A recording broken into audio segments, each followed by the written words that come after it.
All right. Cheers. Cheers. Welcome to the Call to Farms. This is going to be one of our weekly updates. I'm Tim Ing. It's my lovely wife, Sophie. Hey, everyone. So let's catch everybody up. Oh, yeah, that's right. I should be drinking too. I made Thai milk tea. Thai iced tea, milk tea. With our raw milk? With our raw milk. Pretty good? I like it. Well, anything to keep me up, and even though this is late at night. It's only 9:30. All right, let's catch everybody up on what we've been up to. Past week, you've been getting back into the garden? Yeah.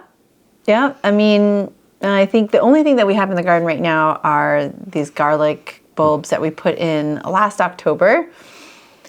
And over the weekend, I was doing some cleaning and found a bag full of garlic from last June when we harvested. So it has not been stored properly. It's been in Dad's closet. And with the events around Dad's health and homeschooling, the book launch, things just got lost, moved around. We had guests, and so we just kind of moved things into the closet. So I found it, and half of them were already going bad. So I said, let's just go outside and put it out in the garden. And so we did. Good. And it was really good. I mean, this is obviously not the ideal time to be planting garlic bulbs in the garden because typically around like October, November being the latest, it needs to go through about 30 to 40 days of 20 to 30 degree weather. So we didn't have, obviously, these ones in place. We have our first batch that's already in the garden. That's ready to go. But we put them out. And I figured it's still cold. We have like at least the next 7 days will be in the 20 degrees. So it's still wintertime, and you still pretty cold. You got the kids out there. That was awesome. Yeah, we went out there. We started putting them into the ground next to our current harvest of garlic, and our garlic right now from October is already up to here. Like That's pretty it's already good. sprouted off the ground. Yeah, and even with the winter cold freeze that we just had, I put a frost blanket over them, and they survived. So that's really good. That's awesome because we had some unexpected frost here and there, but we learned from the previous year putting out the frost blanket. So that's great. Yeah. And that's good because during this time of year, things look pretty yucky outside. It's after harvest, and a lot of it was covered in snow, which made it look a little prettier with the snow. But once it all melted, I understand that it gets pretty, So, yeah. I mean, once we got the first hit of frost, I want to say it was the 31st of October last year, a couple months ago.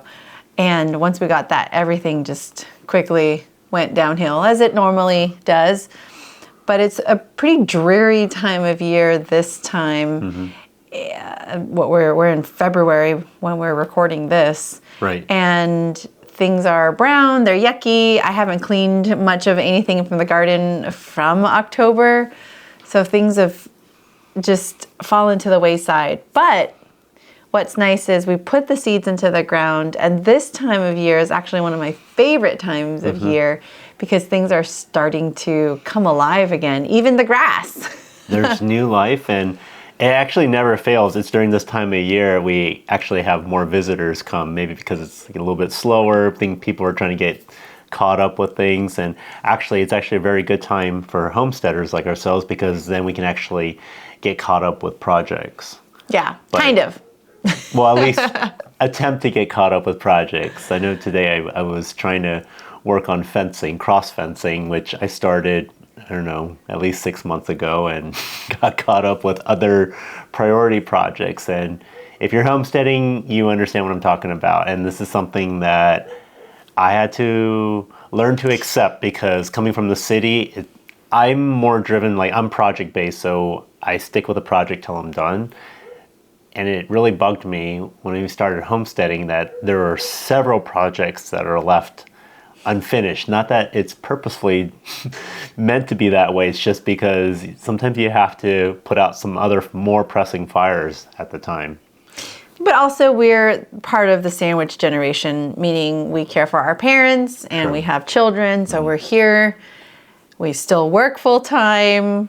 We homestead, we homeschool. So I think we have to give ourselves a little bit of grace and be okay with the fact that sometimes homesteading projects can fall to the wayside. They do. But they're not forgotten, though. They're not forgotten. I know. It's probably more overwhelming living this kind of life than it was before, where we could order our groceries and have them delivered to us. I do miss those simpler times. But I would say we're still in the transitional phase, even though we have been farming for some time now. I still consider ourselves in transitional phase where we have 1 foot in the matrix and 1 foot out. And that is by design, because it's also by choice. When you have children too, and also we've come from the matrix, you don't just rip the Band-Aid off and jump straight into homesteading. Even though homesteading is romanticized on a lot of platforms and a lot of festivals and whatnot, there is quite a bit of work that's involved. And it's been a learning process, but at the same time, it's been such fulfilling work, and there's just a lot of things to do at a given time. And it teaches our children a lot of responsibility, so there's a lot of positives. And at the same time, we want to still have that happy balance of, okay, maybe going to the parks, maybe going to some of these other things to be able to take a break sometimes is still good. We still exercise that. Yeah. But I mean, the kids are doing well. I feel like they have a very positive outlook on life. They are extremely resilient. Yes. One of the things, as we were putting the garlic into the ground, I was doing that with them. And I was like, I don't know if this is going to turn out, because some of the tips had turned brown. And I think we could still salvage them. I feel like, I mean, the rest of the bulb felt pretty firm. It was just the tips, and I'm like, I don't know, maybe. And the little one said, well, we have hope for the future. I like that. And the older one said, better late than never, Mom. And it was just a good reminder. Yeah. And I realized that, okay, so they have heard a few things that I've said in many of my conversations, that they're reminding me again. And I'm so glad that they can remind me of these moments where things can look pretty dreary. And so I want to give you that as a little bit of encouragement, because things right now, not just in the garden, but the events that are happening around the world right now can be pretty grim. But just know that wherever you are, whether you're in a condo still, or you're in the city or the suburban life, or even if you are in the country life, and things are hard, because things are really hard now. The cost of everything is rising, and we hear it all across the board from everybody. Just know that even if you start where you are, even if that's just one seemingly rotten seed that may look like it may not make it, plant it into the ground. Take that first step and say yes to your dreams. Yeah. And you'll know that, it may be 10 months, because garlic takes 10 months for a full, complete harvest.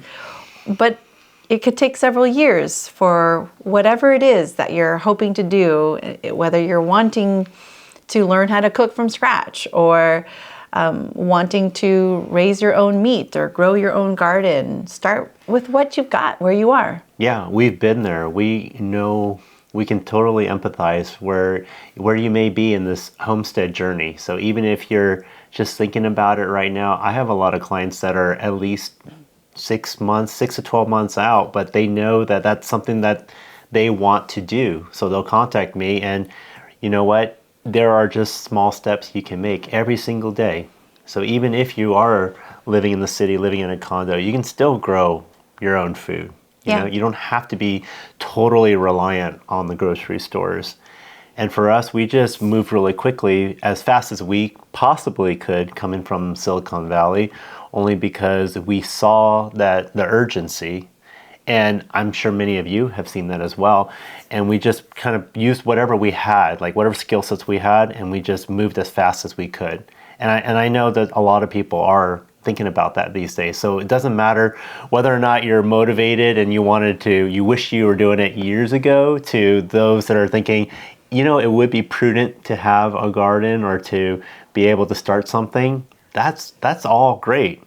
And that's why we're sharing the story about growing the garlic, instead of saying, oh man, that was a year old, it must all be bad, I gotta start over, and then feeling shame about it. No, just give yourself grace. Yeah, I almost didn't post that. I posted our story on Instagram, and I almost didn't post it because you're right, I felt a lot of shame. Like, oh, I know I shouldn't be planting this garlic into the ground this time of year. I'm late, but at the same time, I also was looking at the bulbs and going, these guys won't make it till October. Yeah. So I could have just not posted it out of shame, but at the same time, and sharing that there is hope, and what the children said at the time. So it got actually quite a lot of engagement on that post, and I'm just really shocked and really glad to hear, because in this way we're also testing in this lifestyle, and me working in optimization and growth. We're always testing. My background is in science and psychology, so I'm constantly thinking about how to optimize, how to make things more efficient, how to do things better, how to make things more nutrient dense in this case, like with the least amount of ingredients. But also, thinking about what we're putting out there. I don't know. It could mean that we're stretching out our entire harvest. So the first batch that I already have into the ground will be ready in June, but maybe this will afford us garlic throughout summer, late summer, maybe even August. That would be cool. That would be really great, because if it works out, I might just do this again next year. There you go. And have two, but we'll see. I don't know how things are going to turn out, but all I'm saying is, don't look at your failure as the final and end all. My mom just recently said to me, and I wish she told me this 40 years ago, but in talking through a lot of the challenges that we face now as parents and homesteaders, and doing all the things, or trying to do all the things and failing, my mom said, thất bại là mẹ của thành công, which means failure is the mother of success. And I wish she told me that 40 years ago, because I grew up with mom being really hard on me. I didn't even know there was a Vietnamese saying. I thought in the Asian culture, you just have to be perfect. Yeah. Failure and you're out. Yeah. You are cut off of the family. And I disown you. Yeah, exactly. Well, I'm so glad you share this, and I'm so glad that the kids remind us, because sometimes we do need that reminder. As parents, we often have our heads down and are constantly trying to figure out what we're doing. But it's also refreshing to know that our kids are listening to what we're saying, and we're putting out some good info, and we just need to be able to remind it at key points. And it sounds like that's what happened. But I'm so excited because, like you mentioned, there's a lot of new life going on the farm. We have, I wish I can share it right here on this, but we have a lot of baby lambs, and those are my favorite.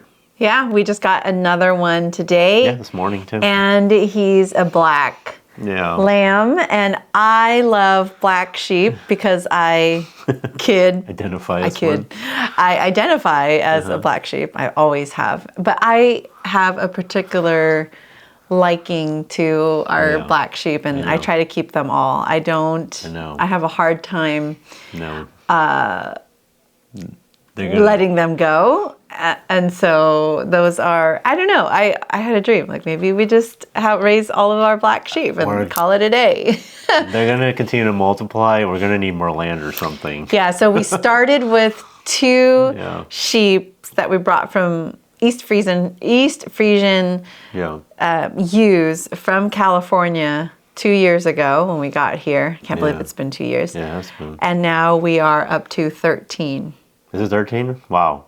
I thought 11, but yeah. And we've harvested a few, and lost a few. Yeah. But yeah, it'll be really interesting. In fact, the little one and I, the last couple of days, I had her do an audit of all her farm animals because one of their new homeschooling projects at their co-op this coming week or so is to help work on self-publishing a book, which is great because I know nothing about the self-publishing world, only from the publishing world. And so the little one wants to work on a book to show our progression of our growing farm over the last 4 years and how we started. And I think it was really fun to go back and do an audit of all the animals and their names and the stories behind all of it. And I think that's just really great for her to have. Yeah. And I'm also really happy with the calves. This is our first year having baby calves with us. Is that right? I think so. I don't recall last year we had calves. Well, we had Miss Brown. Oh, no, not on our property. Yeah, we had our first calf on our property. I had to get used to them, actually. I was talking to John, our mentor, and when I go out to feed them, a couple of them were like jumping around. And these guys are big. These calves are pretty big because we're going to be processing them in June timeframe. Well, those are not the new calves. You're talking about our calves that we got last year. Sorry, there's a mixture. We had older calves. So Steve and Heather. Yeah. Steve the steer and Heather the heifer. Right. And they're frolicking around and they're pretty big. And I thought that they had some sort of like mad cow disease or they're going to like charge me. But instead I found out they're just happy to see me because they know I'm bringing food. But the little baby calves that we have, they're adorable. I think they're starting to outnumber the photos and videos on my camera than what I have on my children, but they're awesome. I've got little calves, little lambs. Yeah, and we got our first Belfair last week. And so she is, so a Belfair is a 50% Jersey cow and 50% Dexter, which is great for our smaller acreage farm. We've got 5 acres here, but they're very docile. We might even try to get a Belfair bull because they're very docile and they can be raised here, which is great because one of the most dangerous animals on a farm is a Jersey bull. And so... And a ram, but yeah. And a ram, yeah. Right.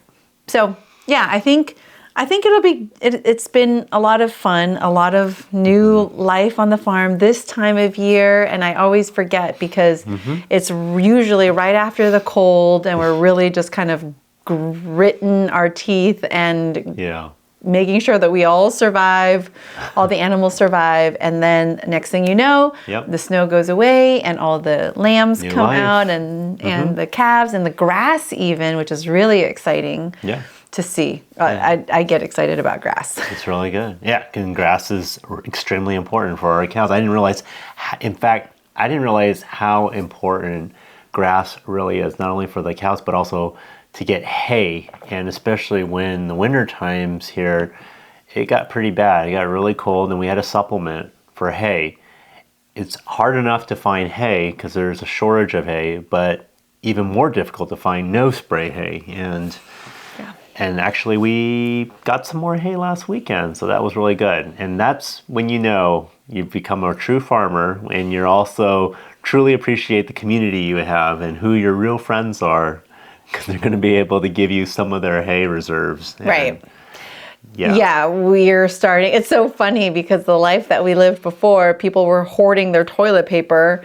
And now we find people are hoarding their hay, our farmers, and it's just, we have got to get more prepared for next year. And I think it's because we didn't calculate for all of the extra cattle and all the extra sheep that we have on the farm now. I remember I told you that like 2 or 3 weeks ago, we had a conversation. I said, we didn't have to have this much hay last year. And then you said, hon, we also didn't have this much livestock. And I was thinking like, oh, you're right. We forgot to account for the babies. All the babies. That have now grown up. Speaking of babies, we had puppies at the end of September time frame. And those puppies, I don't think, we didn't try as hard this litter in selling all of them off. And they started eating us out of house and home. And I remember we had two puppies left, and we just offloaded them last month. Well, we were going to keep them because we just acquired another 22 acres to have our farmer's lease for that land. And that was unexpectedly too. So the idea was that we were going to have these last two pups on the land, and we were going to start moving some of our livestock over. Yeah, well, we would have not had both at the same time, both pups on the new land, but they would have to be, with our parents, one-on-one or something like that. That way. Sorry, right. So we were going to keep a pup here and bring either mom or dad over there with the pup. But it worked out where we got a couple of very notable people this was all God, that they found us and they wanted our puppies. And the first one was... well, I don't know if we could say it. Yeah. Let's just say we had so much fun. It was... We came up with another way of saying it so that we don't get censored. Yeah. It is Dr. Mosf Jola. Mosf Jola, yes. And we brought our puppy down to see him down in Florida. And that was a very unique, once-in-a-lifetime trip. So that was great. Right. It was a lot of fun. We got to hang out with him and walk on the beach for about 3 miles. And then we got invited to his home and shared in a nice lunch together, learned about watermelon and how important watermelon is and the types of watermelon you want to have. Mm-hmm. And then we interviewed him for a podcast interview for our Call to Farms, this podcast. And we are just trying to find the right time to share it out with you. But yeah, it's one of the things where we just have to be mindful of things like censorship these days. Yeah, we'll let you know when our podcast episode with Dr. Mosf Jola.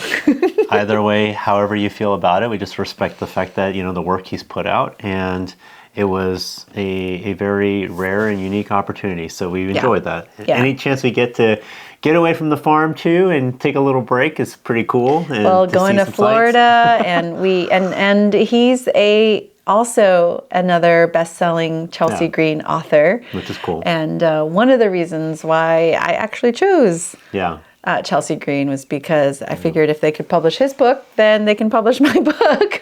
Because I do call out a few entities in my seemingly beautiful cookbook. Want to keep it real. And then the second person who got our last puppy is Mike Fit Farmer. And that, we can say his name on camera. That's awesome. It Faye, Armor Faye. Yeah. So him and Lacey and their children came, and they came to visit our farm, which was awesome. And if you haven't seen it yet, it's on his YouTube as well as on our YouTube channels. And that was a very unique experience, and we absolutely loved their family, so it was great. We got to spend a lot of time together. We stayed up late. I cooked a lot of meals for them, and they loved it all. And we went to church together, We went to church together. We fellowshipped at night. We stayed up late. We actually brought our other friends over. We invited Billy and Michelle from Perma Pastures Farms over, and we just had a really good time. It's really cool to have, this is our community, and we can come together over puppies and come together over good food, and it's great. I mean, we had a really good time. The kids had a good time. Yeah. And so we're excited for the friendships and the partnerships that we've made, and really excited for this strange time of year, because you and I had talked about not doing anything that hasn't already been booked for the year. So we had 6 speaking events, and we got into a little tiff over not taking any more. And slowly but surely we have managed to fill up our weeks. And we are trying to preserve and observe the Sabbath on Saturdays. So that is the day that we do get rest. If many of you out there always question, when do you guys take a break? Well, we do. We do take a good Friday night, and we're doing this, and it's enjoyable. Enjoyable, yeah. It's not work. Yeah, yeah. I mean, that was a lot. We've done a lot, and then what's upcoming? We like you mentioned, we are going to be going to a couple of conferences. Yeah. So the next conference is March 7th and 8th, or 8th and 9th, and that's going to be at the Organic Grower School in Mars Hill, North Carolina. So that's going to be exciting. I'm going to be doing a 1.5 hour demonstration and talk on the ancient Asian wisdom and traditional cooking, with showing you how to make chicken pho. So I'm really excited about that, because all of my pho demos so far have been sold out and very well received. And it seems to be that a lot of people want to learn how to cook nourishing, delicious Asian food. So I'm really excited to see that, because I questioned who would want to have another cookbook in their home. And I'm so glad that there are people out there who want to learn and share in our culture and our traditions, and how we cook for our family. So it's really great. And then we have another conference that you and I are going to be speaking at. And in April, right? In April. And that one is going to be the Farm Where You Live conference in Asheville, North Carolina. They're both next to each other, pretty much. Yeah. Yeah, and that's going to be exciting, because we're both doing a lot of talking in that one. So I am doing a whole 1.5 hours, again, demonstration on nose to tail cooking and eating. And then I'm also talking about how to create and build community, your local community. Because I get that question all the time. How did you find it? How do you build it? And I've got some quick tips in there. That'd be good. Yep. And then, are you ready to share a little bit about what you're doing with Dani? Well, you and I are talking. You and I are speaking at that conference together. I am excited. Yep. And so what I'm going to be talking about is how to buy land, how to find the right land. So for a lot of you who are out there looking to homestead, as I mentioned, I work with clients who are even 6 to 12 months out, and I just kind of start walking them through the process as to things that you need to start thinking about and what to look for when you're looking at land. Because there are a lot of common pitfalls that you want to avoid. One would be to not by sight unseen. Okay, you can get caught up with, a lot of people get caught up with price per acreage. And yes, there are quote unquote good deals and values, but you actually have to go and actually physically look at that land, because it might be straight uphill, it might be heavily forested, it might have neighbors. So anyways, that neighbors that might not jive with what you're trying to do. So these are just a couple of examples. And so I'm looking forward to talking about that at the conference. Yep, and you and I are going to share the stage together. We are, because you do loans, and I do lending, yeah. You can give that, well, like you always mention, you say, I get the fun part, and I do. I like to go shopping, and you do the math, you do the numbers to make sure that the clients can afford it. Right. Yeah, I always say that he gets the fun part where he gets to go shopping with our clients, and I get the hard part where I have to figure out how to pay the bills and make the numbers work. But they do work. And so that's really exciting. You also have a mentorship program that you're going to be doing with Dani. Well, yes. Which is cool. We have not officially spoken on that yet, but yeah, keep an eye out for if you in particular are a woman who is wanting to figure out how to get past some of the mindset issues that you might have, to start a business, to step into your life's work, and essentially what I like to say is finding your Ikigai, which is finding the intersection between what you're really good at, what people need, and what people are willing to pay you for. Because at that intersection, where I feel, has taken quite a bit of time navigating through what was expected of me from my parents, from our culture, society, and whatnot, once you get to a place of finding that doesn't feel like work anymore. Like this is not work to me.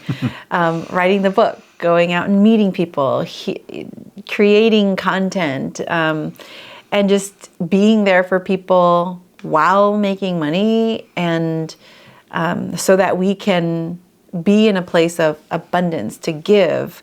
You know, we take this and we build out our farm, or we show up for people and farmers who might need the extra support. We're there to support our community. And that's where it's really important, because after years of working in tech and realizing that I was feeding a system that our family no longer shares values in anymore, it's just a matter of, okay, so then how do we build with the people that do value the same things that we do and are on the same mission?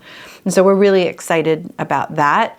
We haven't officially announced it yet, and it will be for women only, and we will be taking applications. If you go to womeningrowth.com, that's where we're taking applications. Yep. But it's not official yet.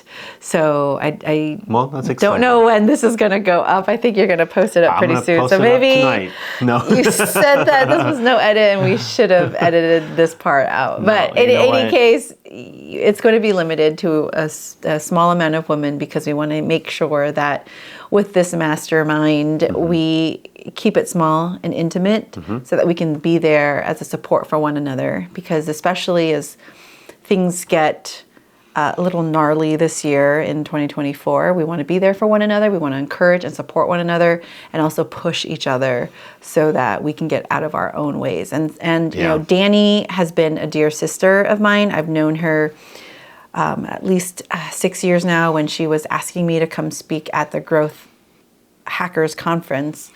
And we've gone through a lot of the pressures of working in tech, and understanding that, you know, there's not such thing as a work-life balance, but we try to find that harmony in it all, and using our skills for good.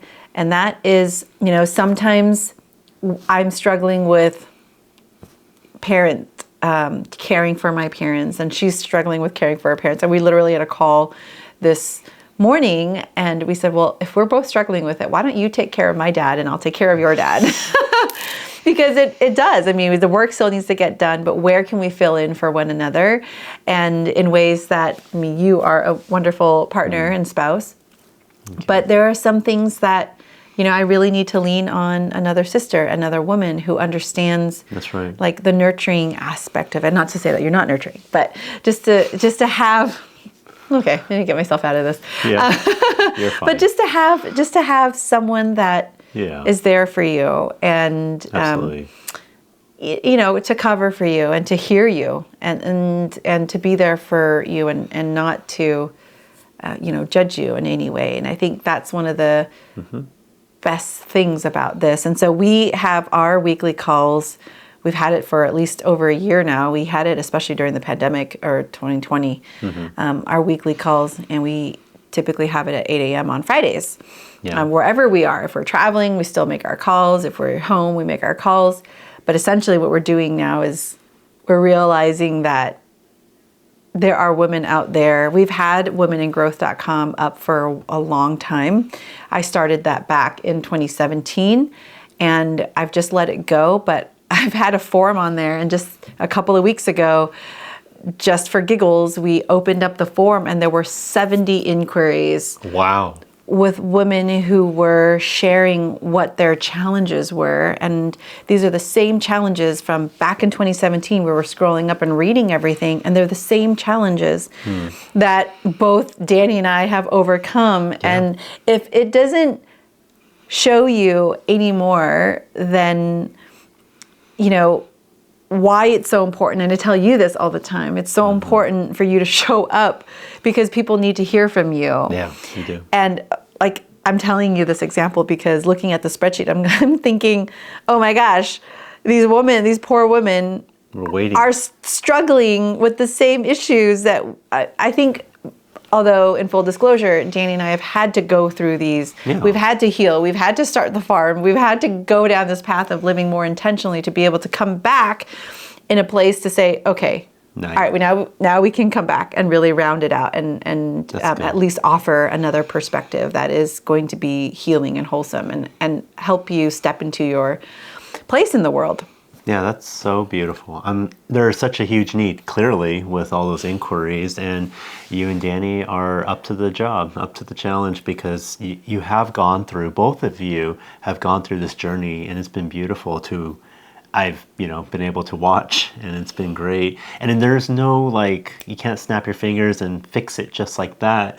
And it does take a journey of having sisters taking care of each other, and you're helping to empower one another to get through these things. Yeah. And there is, every person is unique, and there are certain things that you bring to the table, your strengths, and certain things that Dani brings to the table with her strengths.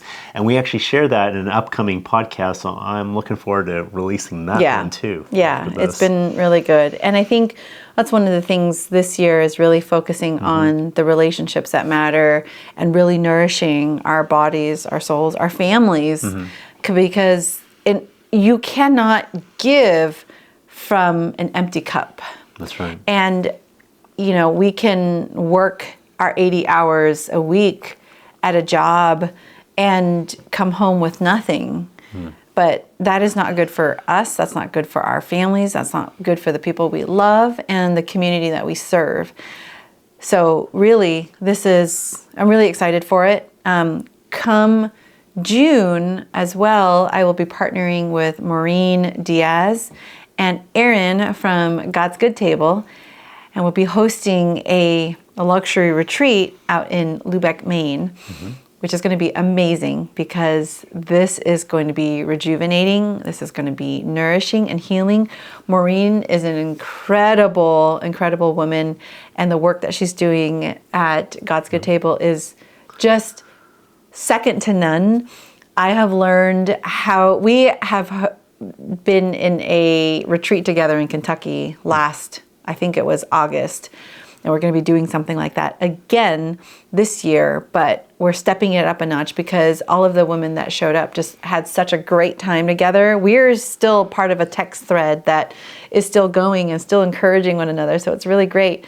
But this is going to be great for and open to couples. Yeah. So you can learn alongside Maureen and myself. Again, I was saying that Maureen taught me how to make sourdough bread extra fermented with our own whey, with my own yogurt that I make from our milk, from our dairy cows. And all of this without having to pull out a machine, without having to pull out a measuring cup, just by feel and touch, awesome. Which is incredible. And you guys really enjoyed the bread. We did. We loved it. I mean, that's so exciting. If you want to learn more information about that, I know we have so many events that are coming up this year, but these are the highlighted ones. And go to Sprinkle with Soil, and I believe sprinklewithsoil.com, and there is a link on that page too. I remember there's a pop-up for that. But that sounds like a really cool trip. Yeah. And that's also, you could, but you got to take care of the farm. Yes. Fortunately, you will be well armed and take care of yourself, so that's good. Yeah. But someone's got to take care of the farm too.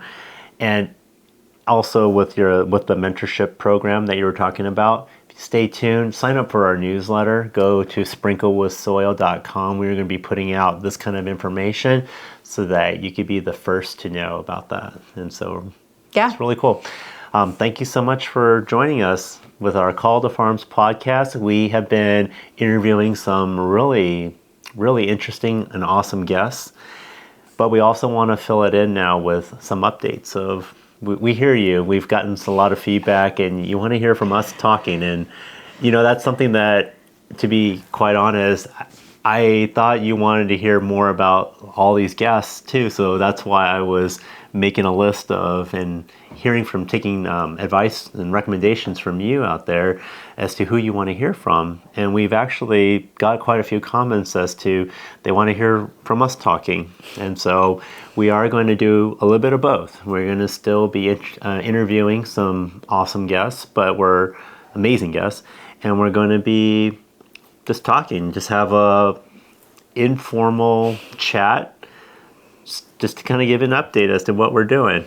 Well, and not to forget, that's how we started. We started off in We these. did. We did. You're starting off earlier Yeah. during the day now at like 9 p.m. We used to record these podcast interviews at midnight Yeah. when everything was settled, and we were like, "Hey, do you want to talk?" It's a little fancier now. Now you can actually see us, so we've added video. Yeah. Maybe one day we'll have a studio, but for now, everything is done here on our kitchen table. Yeah. So we thank you for actually staying with us and joining us. This is just an informal chat. We're welcoming you into our home here, and we absolutely love these talks that we have because we just want to. It's good to reminisce and think back as to what we just did. It's good for us, and hopefully it's a blessing for you guys to hear what we're doing, because oftentimes you kind of put your head down and you don't know, and all of a sudden, like, you're so busy and you look up, and that's kind of the reason why we have our little one working on this book to reminisce and think back on all the animals that we've had too, so that we can have appreciation and give gratitude, every day. And that's something that we're trying to implement more as a family, to talk about our highs and lows every day, and to just have appreciation every morning too for what we have and what we're doing. So this is another form of what we're doing and how we're going to share it with you too. So thank you so much. You can, as always, catch us on Call the Farms podcast. As I mentioned, sprinklewithsoil.com. And if you're interested in looking for more land or to homestead on, you can find me at homesteadingrealtor.com. And Sophie's also on freedomfundings.com for any loans or mortgage needs that you have. So thank you so much. It's been a pleasure. Stay healthy. Bye, everyone.